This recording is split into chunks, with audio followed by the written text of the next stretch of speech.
Bapak-bapak, saudara, adik-adikku sekalian, para ulama, apa yang saya ingin sampaikan adalah kerajaan-kerajaan Islam ini kemudian berkembang sampai ketika Indonesia merdeka, ada 200 kerajaan Islam di negeri Nusantara ini. Dari mulai Aceh sampai ke Raja Ampat Papua. Raja Ampat Papua itu Islam sampai sekarang. Masih, sultan-sultannya sampai sekarang, saya sudah jumpa Islam. Nah, jadi jangan dipikir negeri ini ketika penjajah Belanda datang negeri yang biadab. Negeri ini negeri yang bermartabat. Negeri yang punya raja, punya rakyat, punya mufti, punya syariat. Kemudian beberapa ratus tahun yang lalu di Minangkabau dibuat perjanjian antara tokoh adat dengan tokoh ulama. Adat bersendi, syarak bersendi, kitabullah. Syarak mengato, adat memakai. Itu jauh sebelum ada Republik Indonesia. Republik Indonesia belum muncul apa-apa, belum ada. Nggak ada itu, belum ada. Masih disebut negeri Nusantara, Al-Jawi.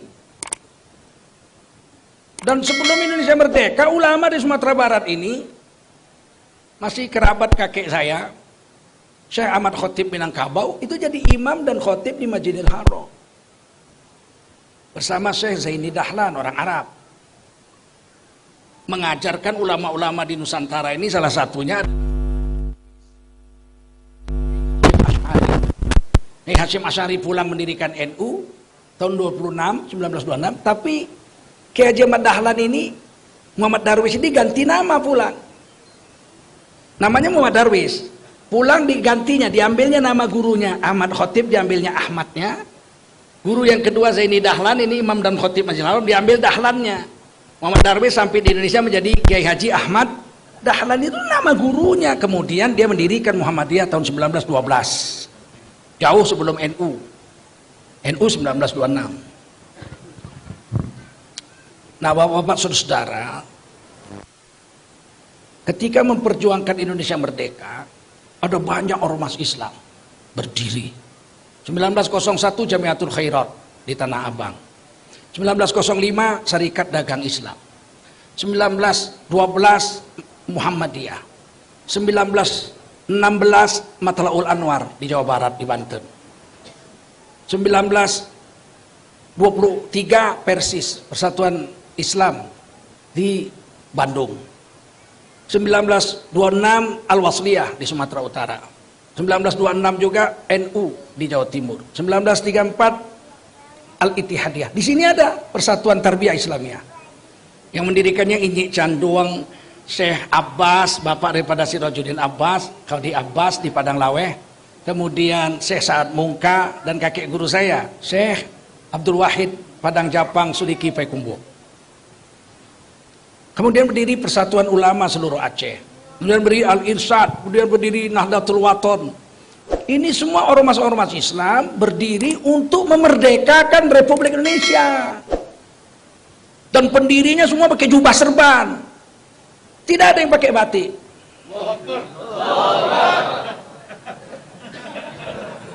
Saya tidak benci batik. Cuman batik itu memang nggak bagus dipakai sholat. Kalau di depan saya ada orang sholat pakai batik, saya di belakangnya, itu pikiran saya bingung, ini macam mana membuat ini, kriwil, susah betul mikirnya itu. Apalagi kalau batiknya gambar harimau, rusak sholat orang. Maka seluruh ulama kita pakai jubah serban.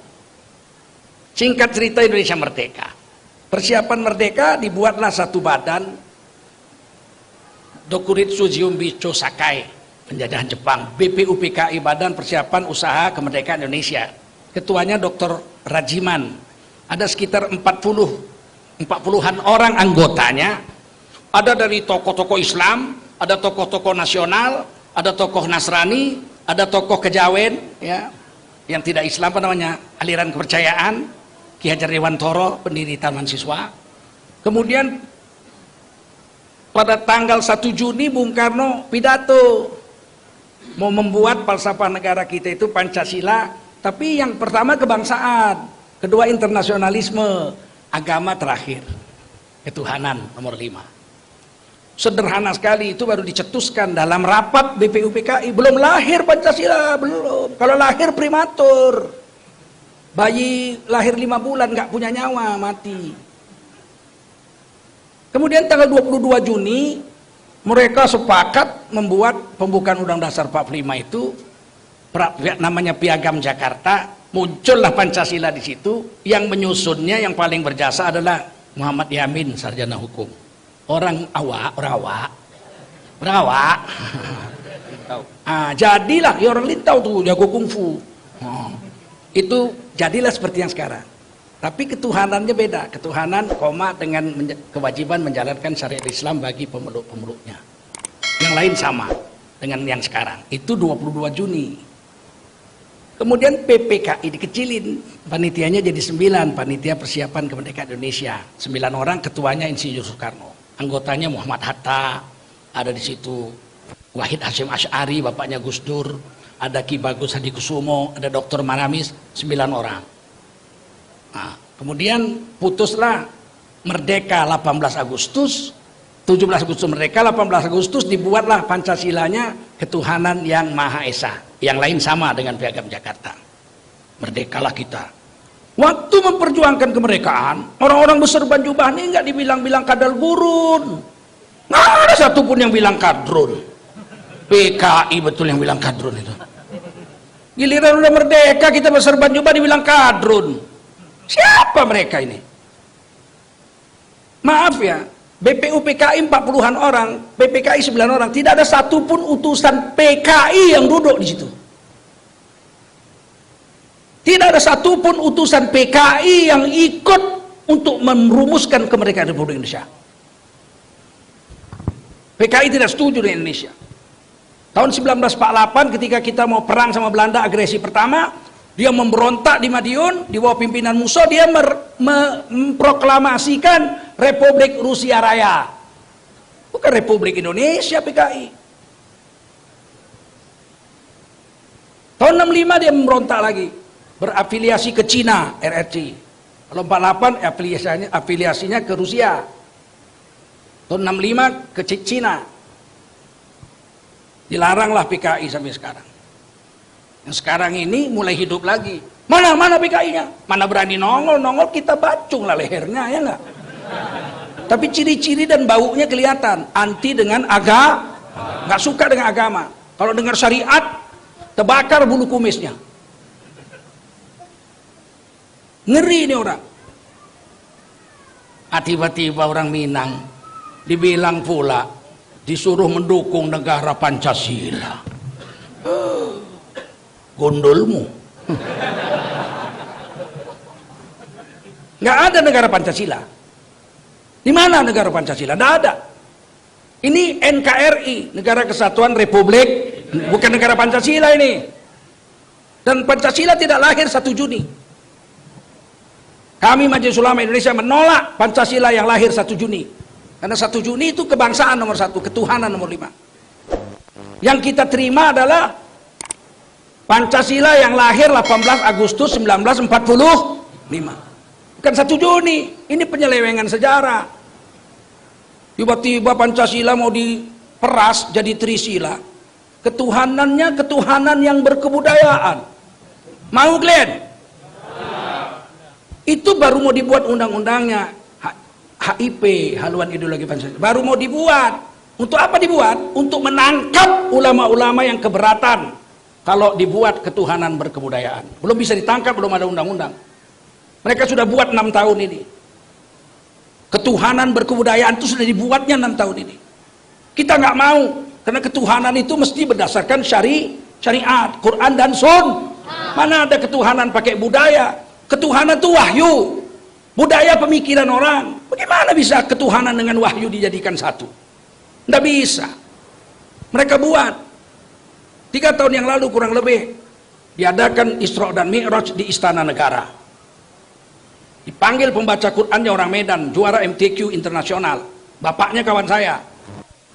Diumumkan pembacaan ayat suci Al-Quran pada malam hari ini akan dibacakan oleh si Fulan bin Fulan, dosen Universitas Islam Negeri Yogyakarta, dengan membacakan surah Al-Isra ayat 1 sampai sekian dan surah An-Najm ayat 1 sampai sekian dengan membawakan langgam lagu Nusantara. Apa ini? Baca Quran Nusantara. Teringat aku Kus Plus banyak Nusantaranya itu. Di Nusantara yang indah, rumahku ding ding ding ding, engkau harus tahu. Tak ding. Wah, ini Nusantara nih. Tiba-tiba keluar pakai baju jas hitam. Mana ada Nusantara pakai jas? Gak ada orang Melayu, Minang, Teluk Belango, ya enggak? Orang Aceh, Maketup. Orang Jawa pakai belangkon, pakai basket, pakai sarung. Orang Papua pakai koteka. Mana ada orang Nusantara pakai jas? Nggak ada. Tiba-tiba baca Qur'annya rupanya yang lagu Jawa. Subhanalladzi asra bi 'abdihi lailam minal masjidil haram. Kalau aku ada itu ku cabut kumisnya, betul. Menghina sekali dia dengan agama kita, betul nggak? Tadi bilang Allah, inna anzalnahu Qur'anan Arabiyya la'allakum ta'qilun. Sesungguhnya kami turunkan Qur'an ini pakai bahasa Arab agar kau pakai akalmu ini. Orang Qur'an bahasa Arab kok lagunya lagu Jawa. Sunan Kalijogo orang Jawa asli, Wali Songo, nggak ngajarkan baca Quran lagu Jawa di tanah Jawa dia. Sedangkan lagu Arab aja kalau romal nggak boleh dipakai. Tola'al badru alaina, itu kan sudah waktu Nabi datang udah dinyanyiin itu 1442 tahun yang lalu. Nggak boleh lagu Arab seperti itu dipakai baca Quran. Wadduha walaili idza saja, nggak boleh itu.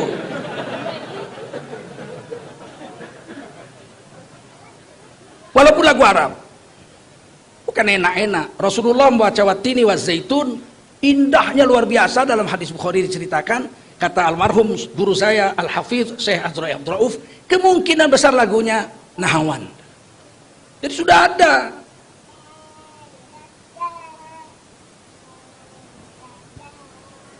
Tentu kita tolak, kita protes, banyak ulama menolak. Tapi ada juga yang membela, itu sialnya itu. Ada juga, nggak apa-apa, mau lagu Jawa ya nggak apa-apa. Aku kalau lihat-lihat orang begini, kepingin kali aku nyucup embun-embunannya itu.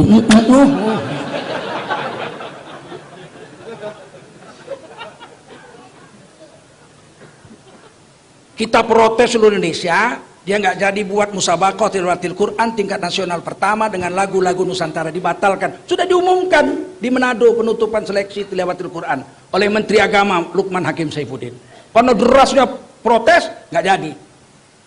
Tapi kita yang protes nggak bisa ditangkap, nggak ada undang-undang. Ini mau dibikinkan rancangan undang-undang HIP. Siapa menolak ketuhanan berkebudayaan, kalau itu dia jadi undang-undang, ditangkap. Yang nolak ditangkap karena melanggar undang-undang. Paham, Glenn?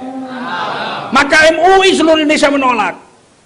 Tanda tangan 34 provinsi. NU nolak, Muhammadiyah nolak, Al-Matlaul Anwar nolak, semua nolak. Al-Wasliyah segala macam Matlaul Anwar semua nolak. Karena ini bahaya ini. Sedangkan kebudayaan aja kalau nggak cocok dengan ragam budayanya ditolak orang. Nyanyi aja lah. Nyanyi Minang itu baru enak didengar kalau cengkoknya cengkok Minang. Percaya? Aku contohkan.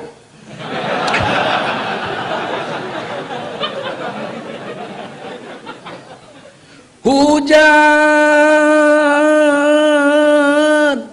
jikalau hujan hati dan ibu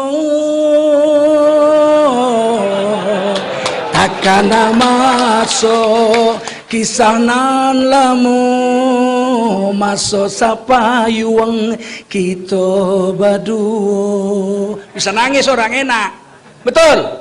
Karena lagu Minang pakai cara Minang, lengkoknya lengkok Minang. Coba lagu hujan pakai logat Batak. Hujan, kau nggak dilempar batu kau.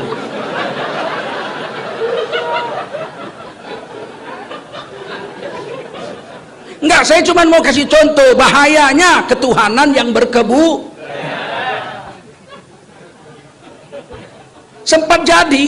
sempat jadi itu nanti undang-undang itu. Tak terbayangkan saya datang kita sholat Jumat, imamnya pakai baju petro, sarung nggak pakai baju, pakai senggol petro tuh. Dibacanya lagu Jawa. Ulnya ayyuhal kafirun. Gimana coba? Protes, ditangkap. Yang protes ditangkap karena keundang-undangnya adalah ketuhanan yang berkebudayan. Mau kalian itu? Setuju kalian itu? Tolak. Tolak.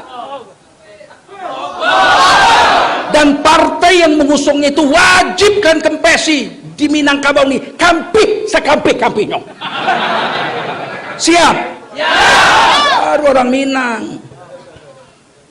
Jangan iya tapi menang juga. Usah menang lah ya enggak? Sampai dunia kiamat habis ya enggak? Angkat kaki dari Indonesia, apa dari bumi Sumatera, terutama dari, kalau di Aceh tidak ada satu kursi, tidak ada di Aceh, tidak ada tempat di Aceh. Nah, Sumatera Barat masih ada ya, atau depan jangan ada. Oh, dan lambangnya sedap nengoknya Pak. Saya ini hak demokrasi dong, betul nggak? Suka atau tidak dengan satu partai itu hak demokrasi kita, betul nggak? Saya itu hak demokrasi saya. Saya satu aja, jangan ganggu agama saya. Soal Indonesia bangkrut ada yang urus ahli ekonomi, betul? Hah? Soal utang nggak bisa bayar ada yang urus. Soal urusan utang. Tapi agama dirusak, kami yang urus, betul? Gitu. PKI benci dengan agama dulu, tapi dia nggak ikut merusak. Dia cuma benci sama agama. Agama racun kehidupan, candu kehidupan, dia benci. Tapi dia nggak rusak. Ini dia mau rusak. Dia mau bikin undang-undang ketuhanan yang berkebu.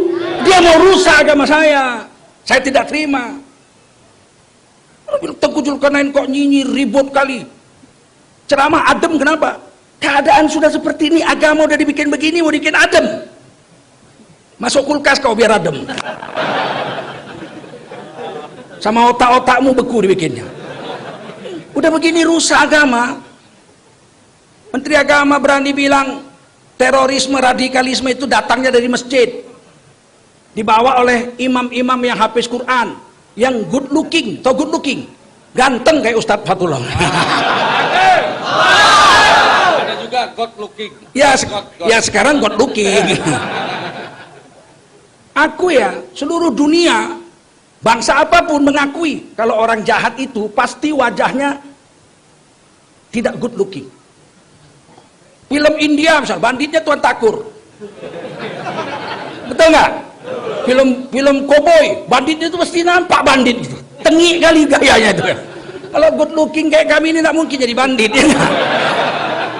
Tiba-tiba dibilang yang bawa radikalisme orang-orang penghafal Quran macam anak kita ini. Oh, kalau jumpa memang kepingin cabut kumisnya lah. Mana bisa begitu dibiarkan, betul? Itu kalau kita nggak bersatu, saya khawatir kami mati nanti, cucu-cucu kami ini rusak, cucu-cucu kita ini udah nggak kenal agama nanti. Percayalah, ini kemauan mereka.